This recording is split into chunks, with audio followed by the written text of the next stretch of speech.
আপনারা দেখছেন top story.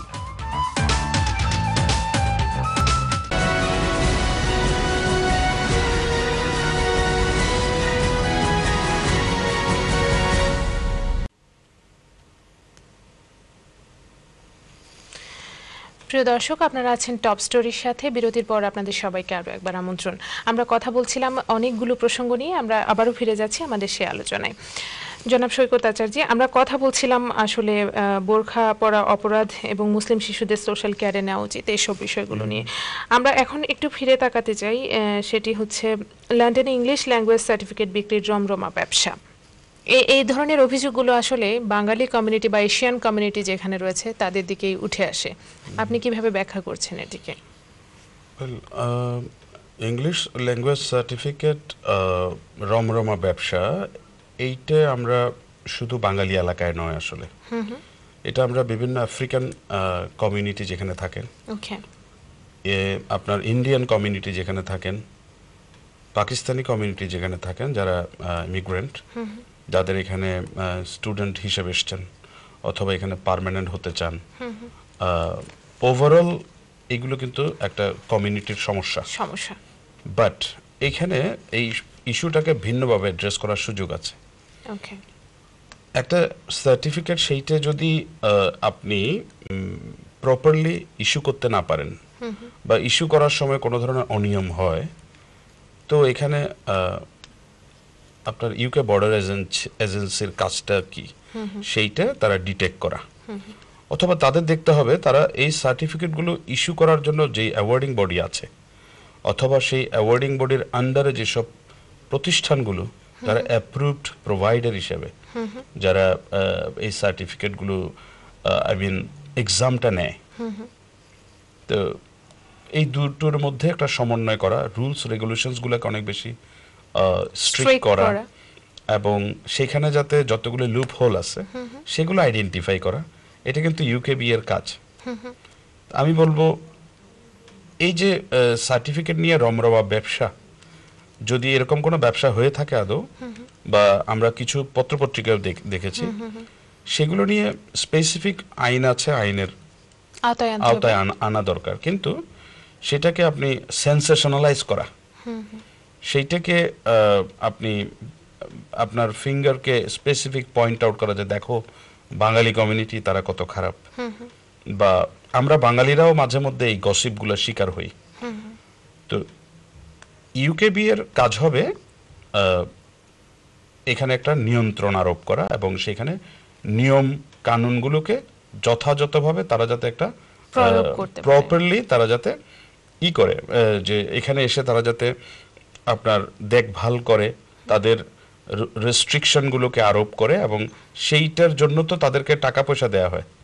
তারা এখানে যেসব প্রোভাইডারগুলোকে নিয়োগ দেন, সেটা তাদের নলেজে আছে, কারা এক্সামটা নিচ্ছে, এই এক্সামটা অ্যাওয়ার্ড করছে কারা, এক্সাম দেওয়ার পরে আমাকে যেটা সার্টিফিকেট অ্যাওয়ার্ড করছে কারা, সেই অ্যাওয়ার্ডিং বডিটাও কিন্তু ওদের নিয়ন্ত্রণে আছে। তো তাদেরকে সেইভাবে যদি একটা আইনের আওতায় তারা নিয়ে আসতে পারতো, অথবা একটা সিস্টেম অফ ডিসিপ্লিন সেটা যদি ইম্পোজ করতে পারতো, তাহলে তো এগুলো হতো না।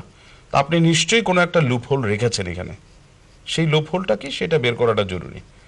আদারওয়াইজ আপনি ব্যবসার কথা বললে এটা একপাক্ষিক বলা হবে, কারণ আপনি যদি সুযোগ দেন, মানুষ সুযোগ নেবে। অবশ্যই আমি সেভাবে বলতে চাই। হ্যাঁ, পাশাপাশি এখন আমি আসলে ফিরে তাকাতে চাই একটু বাংলাদেশ প্রসঙ্গে।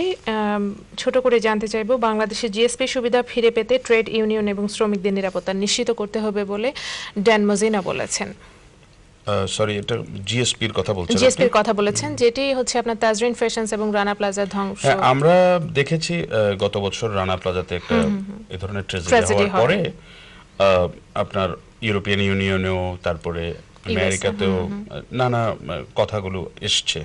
তো সেইখানে জিএসপি সুবিধার জন্য পেতে হলে আমরা কি কি করতে পারি, তার জন্য সম্ভবত আমেরিকা আমরা দেখেছি পত্রপত্রিকা যে 16টা তারা বোধহয় শর্ত জুড়ে দিয়েছে, এবং সেই শর্তগুলো হচ্ছে যেমন ওখানকার উন্নয়ন করা, ওখানকার ইন্টারনাল ফ্যাসিলিটিস গুলা কেমন, তোমার শ্রমিককে তুমি কি রকম নিরাপত্তার মধ্যে রাখছো, তার সোশ্যাল সিকিউরিটিস গুলা কি, মিনিমাম পেমেন্ট, স্যালারি, রাইট, তার কারখানার ভিতরে সে কিভাবে কাজ করে, তার পরিবেশটা কি, নানা রকমের শর্তগুলো দিয়ে তারা সম্ভবত এই মার্চ এপ্রিলেই সম্ভবত তার একটা রিপোর্ট জমা দেবে বাংলাদেশের পক্ষ থেকে।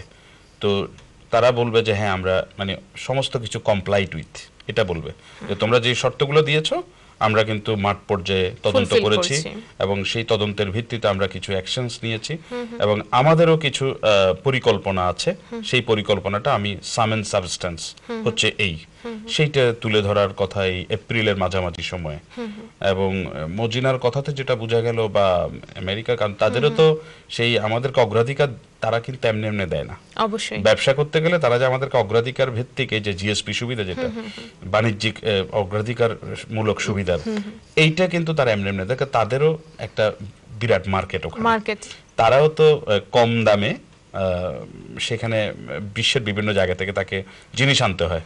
তো সে দেশ পাবে কোথায়? বাংলাদেশের তো যে স্কিলড আমার যে শ্রমিক এইটা তো সে কাউন্ট করে, সে মুখে অনেক হম্বিতম্বি করলেও তাকে তো এবং এটা হচ্ছে one of the most cheapest, অনেক বেশি তার আমি বলবো এটাকে চিপেস্ট শ্রম পাওয়া যাচ্ছে, প্রোডাকশন কস্ট এক্স্যাক্টলি অনেক কম, বিকজ লেবার অনেক চিপ। তো সে বাংলাদেশ আছে, ভিয়েতনাম আছে, চীনেরও কিছু কিছু বা এরকম আছে। তো সেই জন্য তাদেরও তো ব্যালেন্স করা দরকার আমাদের অবশ্যই। তো আমার আই হোপ যে তারা যখন রিপোর্টটা দেবে সেটা একটা দ্বিপাক্ষিক আলোচনার ভিত্তিতে, এবং সেখানে হয়তো লবিং এর ব্যাপার আছে এবং সেই লবিং এর জন্য আমার মনে পড়ে গতবার বাংলাদেশ গভর্নমেন্ট তারা লবিস্ট নিয়োগ করেছিল এবং একটা পর্যায়ে আইনজীবীদেরকেও সেখানে যেতে হয়েছিল শুনানির জন্য। তো সেই বিষয়গুলো তো আছেই। তো সরকারের পক্ষ থেকে যেহেতু এটা অত্যন্ত গুরুত্বপূর্ণ একটা খাত, আমি মনে করি যে একটা অনেক বেশি গুরুত্বপূর্ণ একটা পজিটিভ কিছু একটা আউটকাম হয়তো হবে অবশ্যই, এবং সেই দিকে হয়তো যাচ্ছে আমরা আশা করব। জনাব সৈকত আচার্য, আমরা অত্যন্ত গর্বিত একটা জাতি। আপনি জানেন আমাদের রয়েছে 52 ভাষা আন্দোলন, 71, পাশাপাশি রয়েছে 71-এর সাথে আসলে অনেকগুলো বিষয় সম্পৃক্ত। 71 আসার আগে, 71-এর 16ই ডিসেম্বর আসার আগে আমাদের ছিল 7ই মার্চ। 7ই মার্চের আজ 7ই মার্চ, 7ই মার্চের যে তাৎপর্য, গুরুত্ব, সেটি আমরা জাতি হিসেবে অনেক বেশি উপলব্ধি আমাদের করা উচিত। আপনি আমাদের দর্শকদের উদ্দেশ্যে সেই বিষয়টি আরো অনেক বেশি সুন্দর করে ক্লিয়ার করে তুলে ধরবেন প্লিজ। আসলে আপনি ঠিকই বলেছেন, আজকে 7ই মার্চ অত্যন্ত একটা ঐতিহাসিক দিনে আমি নিজেকে সৌভাগ্যবান মনে করছি যে এনটিভিতে এসেছি। এই দিনটা আমাদের জাতীয় জীবনে কত বড় একটা দিন, এত বড় একটা স্মরণীয় অধ্যায় বাঙালি জাতির, সেই আজকের দিনটা। আজকে আমাদের দেশের পত্রপত্রিকা, আমাদের চ্যানেলগুলো 7ই মার্চের বঙ্গবন্ধুর ভাষণ দেখাচ্ছে এবং আমাদের নতুন প্রজন্ম তারা দেখছে। আবার শাহবাগের মধ্য দিয়ে যে গণজাগরণটা ঘটে গেল, সেইটে আবার পুরো আমাদের স্বাধীনতার আমরা যেমন একটা রিওয়াইন্ড করি ইতিহাসের দিকে, আমরা সেই আবার পিছনে ফিরে গিয়ে পুনরায় সেখান থেকে নতুন করে এই জেনারেশন দেখছে। তো 7ই মার্চের তাৎপর্য এইটা নিয়ে অনেক লেখা, অনেক আলোচনা প্রতিদিন টিভিতে হচ্ছে। আমি নিজে সেই 7ই মার্চের তাৎপর্য নিয়ে বিশেষভাবে বলার জন্য আসলে সেইভাবে অনেকগুলো অ্যাঙ্গেল থেকে এটাকে বিশ্লেষণ করা যায়। তো সেইটার সময়ও নাই, আমি অনেক বিস্তৃত আলোচনায় হয়তো যেতে পারতাম, কিন্তু সেইভাবে যাওয়ার সুযোগ নাই। কিন্তু তারপরেও আমি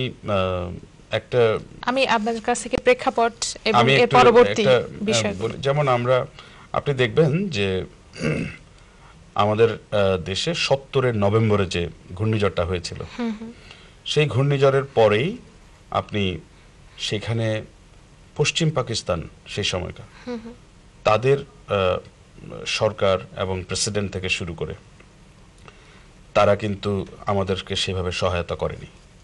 এবং আপনি দেখেন যে মাওলানা ভাসানী সেই সময়ে কিন্তু কিছুদিনের মধ্যেই উনি বলে ফেলেছিলেন যে আমাদের এই দেশটাকে স্বাধীন করতে হবে, না হলে এদের এই যে পশ্চিম পাকিস্তানি হায়ানা এদের কাছ থেকে আমরা কিছুই পাবো না।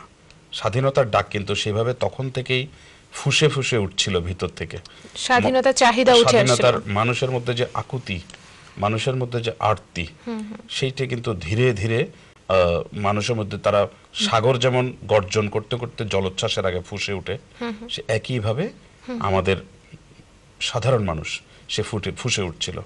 কারণ বিস্তর ব্যবধান ছিল। আপনি দেখবেন যে সেই সময়কার অর্থনৈতিক যে সমীক্ষা চালানো হয়েছিল সেই রিপোর্টগুলোতেও যে আমাদের দেশকে কিভাবে শোষণ করা হয়েছে, যেমন আপনি আর্মি নেভি থেকে শুরু করে, আপনি সচিবালয় থেকে শুরু করে একেবারে র্যাঙ্ক অ্যান্ড ফাইল উপর থেকে নিচ পর্যন্ত, উপরে তো আপনি বাংলাদেশের কোনো আর্মির অফিসার সে মেজর থেকে বা ক্যাপ্টেন থেকে মেজরে যেতে হলেও তাকে অনেকদিন অপেক্ষা করতে হয়, এবং উপরের অফিসার আপনি মানে কয়েকজন বোধহয় হাতে গোনা কর্নেল বা ব্রিগেডিয়ার ছিলেন সেই সময়। এইভাবে সমস্ত সেক্টরে আমাদের যোগ্যতা থাকা সত্ত্বেও অবহেলিত তারা আমাদেরকে অবহেলা। এবং আপনি দেখবেন যে 23 বছরের এই শোষণ, যেটাকে আমরা সেমি কলোনিয়াল শোষণ বলি, সেই শোষণ এমন মাত্রায় ছিল আমরা কি করতাম, চা, পাট এবং চামড়া, এই তিনটা পূর্ব পাকিস্তান থেকে আমরা রপ্তানি করতাম। এই রপ্তানির বেশিরভাগ টাকা এইটা ইসলামাবাদে সেই সময় তারা পাচার হতো। এবং সেই সুবাদে আমরা একটা হিসাবও দেখেছি যে আমরা সম্ভবত তাদের কাছ থেকে এখনো প্রায় পশ্চিম পাকিস্তান এবং পূর্ব পাকিস্তান সেই সময়কার মিলে আমরা সবসময় একটা কথা আমরা শুনি যে ন্যায্য হিস্সা আমরা অনেক টাকা পয়সা তাদের কাছ থেকে পাই। সম্ভবত 54% আমরা সেই সম্পদের উপরে আমরা কিন্তু পাই, পাকিস্তান থেকে টাকা পয়সা পাবো। এবং সেইটা যখনই শোষণটা এমন মাত্রায় চলে গেল যে আপনি 66 6 দফা আসলো, 69-এর গণ অভ্যুত্থান হলো, তখন আমরা বাঙালি কিন্তু ভিতর থেকে আমাদের জানা হয়ে গেল যে এই জাতি, বাঙালি জাতি একমাত্র স্বাধীনতা ছাড়া সে কিন্তু কোনোভাবেই এই পরাধীনতার এই শৃঙ্খল পরিহিত থেকে সে কিন্তু এখানে কোনো অগ্রগতি, তার উন্নতি, তার জাতীয় যে আশাকাঙ্ক্ষা, এগুলো কোনোদিনও বাস্তবায়ন হওয়া যাবে না, করতে পারবে না। তো সেই দিক থেকে আমরা বলবো যে 7ই মার্চের ভাষণটা আপনি প্রথম মার্চের 1 তারিখ থেকে দেখবেন ঘটনা প্রবাহগুলো। 1 তারিখ দুপুরবেলায় 1টা বাজে ইয়াহিয়া খান বললেন যে আমরা জাতীয় পরিষদের অধিবেশন স্থগিত করে দেয়। সাথে সাথে স্টেডিয়ামে খেলা চলছিল, প্রায় 50,000 দর্শক জয় বাংলা স্লোগান দিয়ে স্টেডিয়াম থেকে বেরিয়ে গেছে, লাঠি এবং হাতের রড নিয়ে। এবং পরের দিন তো হরতাল ছিল, এর মধ্যে গুলি চলল 2রা এবং 3রা মার্চ, এবং সেই লাশগুলোকে পল্টন ময়দানে নিয়ে যাওয়া হলো। এবং সাথে সাথে আপনি দেখবেন যে ডাকসু ক্যাফেটেরিয়া সেই সময়কার মধু, এবং আপনি পল্টন ময়দান, এদিকে নেপ, ছাত্র ইউনিয়ন এবং আওয়ামী লীগ, এরা সমাবেশ ডাকলো বায়তুল মোকাররমের উত্তর গেটে, বায়তুল মোকাররম এবং সংলগ্ন পল্টন ময়দান। পুরো পরিস্থিতিটা কন্ট্রোলের বাইরে চলে গেল। এবং তখন কিন্তু মানুষ স্লোগান দিচ্ছে যে জয় বাংলা, এবং তখন মানুষ কিন্তু স্বাধীনতার জন্য সেই রাস্তায় নেমে গেছে। পদ্মা মেঘনা যমুনা তোমার আমার ঠিকানা। এবং সেই সময় শুধুমাত্র স্বাধিকার কিংবা স্বায়ত্তশাসন সেই আরতিগুলোর বাইরেও কিন্তু দেখেন আপনি 3রা মার্চে আমাদের পতাকা বানানো হয়ে গেল, এবং পতাকাটা কিন্তু 3রা মার্চেই প্রদর্শন করা হলো। সম্ভবত সেই সময় যারা 4 খলিফা ছিলেন তাদের মধ্যে একজন, খুব সম্ভবত শাহজাহান সিরাজ সাহেব, উনি প্রথম পতাকাটা দেখালেন। তো স্বাধীন বাংলাদেশের পতাকা, এটা কিন্তু অত্যন্ত সেই সময়ের জন্য আপনি চিন্তা করলে এটা তারা পাকিস্তানিদের ভাষা এটা ছিল রাষ্ট্রদ্রোহ। এর পরবর্তীতে 7ই মার্চের ভাষণ, এর পরবর্তীতে 7ই মার্চের যে ভাষণ, এই ভাষণটা অবধারিত ছিল, কারণ 7ই মার্চ যে ভাষণ হবে এটা 1 তারিখ ডিক্লেয়ার করা হয়েছিল প্রেস কনফারেন্সের মাধ্যমে পূর্বানী থেকে। তো সেই 7ই মার্চের ভাষণটাতে সারা দেশ থেকে যেভাবে মানুষ এসছে চিরা এবং গুড় নিয়ে, আমার বন্ধু তার বাবাও এসেছিলেন, আমার সাথে কথা হয়েছে, যে আমরা চিরা মুড়ি এবং গুড় নিয়ে আমরা জাস্ট লুঙ্গিতে আমরা পোটলা বেঁধে ঢাকায় আমরা রওনা দিয়েছি, সত্যিকার অর্থে যার যা কিছু ছিল সেটা নিয়ে ঝাঁপিয়ে পড়া। তো একটা দেশের মুক্তির জন্য মানুষ নিজের জীবনটাকে বাজি রাখতে বিন্দু মাত্র বিচলিত হয়নি। জনাব সৈকত আচার্য, আপনি অত্যন্ত সুন্দরভাবে আমাদের আজকের যে বিষয়গুলো ছিল সেগুলোকে বিশ্লেষণ করেছেন। আপনাকে অনেক ধন্যবাদ আমাদের স্টুডিওতে আসার জন্য। অনেক ধন্যবাদ আপনাকে এবং এনটিভির দর্শকদেরকে যারা এতক্ষণ প্রোগ্রাম দেখেছেন, আপনাদেরকে অনেক বেশি ধন্যবাদ। প্রিয় দর্শক, আপনারা জানেন টপ স্টোরি প্রচারিত হয়ে থাকে প্রতি শুক্রবার। আমরা এখানে আলোচনা করছিলাম অনেকগুলো বিষয় নিয়ে। সেখানে উঠে এসেছে লন্ডন ইংলিশ ল্যাঙ্গুয়েজ সার্টিফিকেট বিক্রির রমরমা ব্যবসা, যেটি আমার অতিথি সুন্দরভাবে বিশ্লেষণ করেছেন। শুধুমাত্র ঢালাওভাবে কোনো একটা কমিউনিটিকে এটি চাপিয়ে দিলে হবে না বা অভিযোগ করলে হবে না, এর ভিতরে যে কারণগুলো রয়েছে সেটিকে কিভাবে নিয়ন্ত্রণে আনতে হয় সেই বিষয়গুলো দেখতে হবে। পাশাপাশি আমরা অত্যন্ত সেন্সিটিভ একটা বিষয় দেখেছি, বোরখা পরা অপরাধ। পার্লামেন্টে বিতর্ক অনুষ্ঠিত হয়েছিল এবং মুসলিম শিশুদের সোশ্যাল কেয়ারে নেওয়া উচিত বলে বরিস জনসন মন্তব্য করেছেন। এই ধরনের স্পর্শকাতর মন্তব্যগুলো আমরা আশা করব আরও অনেক দায়িত্বশীলতার সাথে এখানকার গভর্নমেন্ট এবং প্রতিনিধিরা করে থাকবেন। প্রিয় দর্শক, আমরা পাশাপাশি আলোচনা করছিলাম বাংলাদেশের মহান ৭ই মার্চের তাৎপর্য নিয়ে। আমরা আশা করব আমাদের আগামী প্রজন্ম, তরুণ প্রজন্ম সেই মহান ৭ই মার্চের তাৎপর্য থেকে, গুরুত্ব থেকে অনেক বেশি উদ্বুদ্ধ হয়ে তাদের ভবিষ্যৎ প্রজন্মকে সাজাতে পারবে, গড়ে তুলতে পারবে তাদের ভবিষ্যৎ। প্রিয় দর্শক, আমাদের সঙ্গে থাকার জন্য আরও একবার সবাইকে শুভেচ্ছা জানাচ্ছি। সবাই ভালো থাকুন। আগামী অনুষ্ঠান দেখার অগ্রিম আমন্ত্রণ।